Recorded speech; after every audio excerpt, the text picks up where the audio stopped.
Hello. How was your day? You don't want to hear about it. Thrill me. Never mind. Hey, Larry? No, Bullwinkle Moose, what do you want? Just forget about it. Thrill me. Dude, you gotta drop the Tom Atkins bit. Are you smoking in the fucking house? Shit. Zombies, exploding heads, creepy crawlies. This sounds like the perfect October episode for The Tape Tube.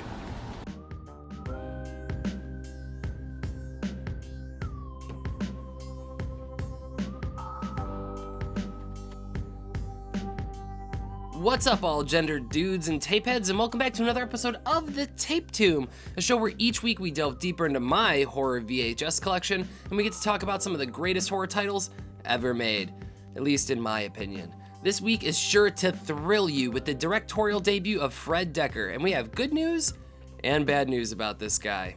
The good news is he helped write and direct The Monster Squad. What's the bad news? He helped write the 2018 Predator movie.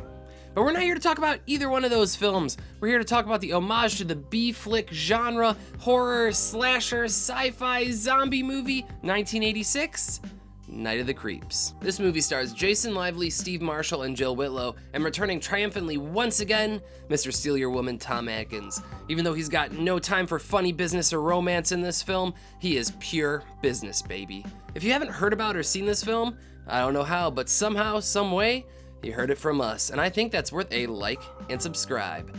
I dare you.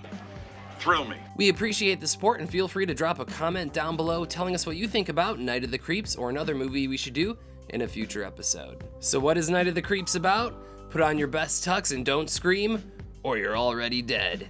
Roll the film. This movie starts off in 1959 in an alien spaceship where some shit is going down. We see an alien holding a capsule running away as he's being pursued by two other aliens with big old guns. Before they catch him, this weird fleshy little guy sends the tube out the escape hatch and crash landing onto Earth directly at our typical lookout point type location where these two teens are getting hot and heavy. And by some sort of cosmic alignment, this is also the same night a deranged axe murderer escapes from his facility and is on the loose. After going to investigate the crash, this dude comes back to find that his girlfriend has been chopped up by the crazy axe guy, and to make matters even worse, he also finds out what was in the space capsule. Weird alien leeches that want to find out what that mouth do. Fast forward to 1986 and meet our new pro tags, Chris and JC, two college nerds who by chance of frat boy peer pressure and plot progression, unfreeze the original host body containing our alien leeches.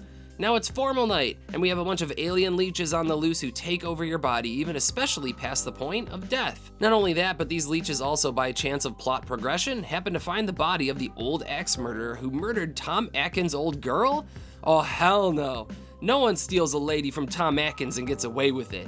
Want to know how the detective and these typical 80s college teens will fare off against hordes of zombie frat bros and alien leeches in this homage to the B-movie genre? Thrill me. You bet we will, with the 1986 classic, Night of the Creeps. During this time in the 80s, horror movies started to become a little more self-aware. They were getting a little bit cheesy, a lot jokier, and this movie has all of that in there, but somehow still maintains a level of respect for the audience by not purely relying on it. Later, dude. And who needs to rely on that anyway when you have old faithful Tom Atkins behind the wheel, delivering probably his best performance ever, being the surly old haunted detective who constantly is dropping one-liners and shooting everything to shit. The good news is your dates are here. What's the bad news? They're dead. And let's not forget to talk about the effects in this movie.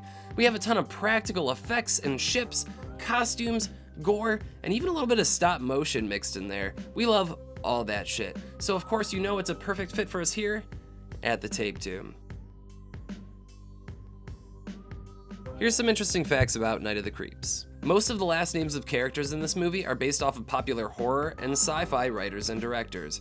We have George A. Romero, John Carpenter, Tobe Hooper, David Cronenberg, James Cameron, John Landis, Sam Raimi, and Steve Miner. This movie has the same line, "Dead guys don't get up and walk up on their own," with the corpse slowly walking behind in the background line, and scene from the other movie, Monster Squad, both directed by Fred Dekker. The prominent Striper Rules graffiti that we see all over the bathroom and littered all across the campus throughout the film, is no coincidence either. The effects artist was actually dating the lead singer of the 80s hair metal band Stryper at the time.